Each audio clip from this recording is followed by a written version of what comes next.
Good morning every one.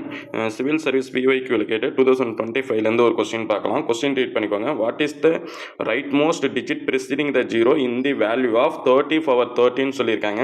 அப்போ 30 power 30 நான் எப்படி எழுதலான்னு பார்த்தீங்கன்னா 30 இன்ட்டு 30 இன்ட்டு 30 இன்ட்டு இது மாதிரி பார்த்தீங்கன்னா நான் 30 டைம்ஸ் எழுதிருக்கலாம். அப்போ 30 டைம் எழுதும்போது இதில் நம்பர் ஆஃப் ஜீரோஸ் எவ்வளோ இருக்குன்னு பார்த்தோன்னா 30 ஜீரோஸ் இருக்குன்னு சொல்வேன். அந்த 30 ஜீரோவுக்கு முன்னாடி வர நான் ஜீரோ டிஜிட் தான் என்னென்னு ஃபைண்ட் பண்ண சொல்கிறாங்க. அப்போ நான் இது எப்படி எடுத்துக்கலான்னு பார்த்தீங்கன்னா 3 பவர் 13 எடுத்துக்கலாம்.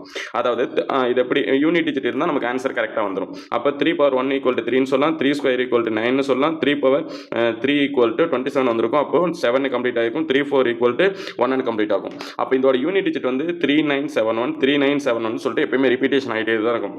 அப்போ என்ன பண்ணலாம், இதோட பவர் இருக்குது பார்த்தீங்கன்னா 30 டிவைடட் பை 4 டிவைட் பண்ணிங்கன்னா நமக்கு ரிமைண்டர் என்ன வரும்னா 2 வரும். ரிமைண்டர் 2 வரும்னா நீ எதுலேருந்து எடுத்துக்கணும், இந்த செகண்ட் வேல்யூ எடுத்துக்கணும். அப்போ நம்மளோட ஆன்சர் என்னவா இருக்குன்னா 9 தான் இருக்குன்னு வச்சுக்கோங்க. அப்போ ரைட் மோஸ்ட் நான் ஜீரோ டிஜிட்னு எடுத்துக்கிட்டீங்கன்னா வச்சுக்கோங்க, ரைட் மோஸ்ட் நான் ஜீரோ டிஜிட்னு எடுத்தீங்கன்னா நமக்கு ஆன்சர் என்ன வந்திருக்குன்னு பார்த்தா 9 வந்திருக்கும். ஆன்சர் நோட் பண்ணிக்கலாமா? Answer equal to D option 9.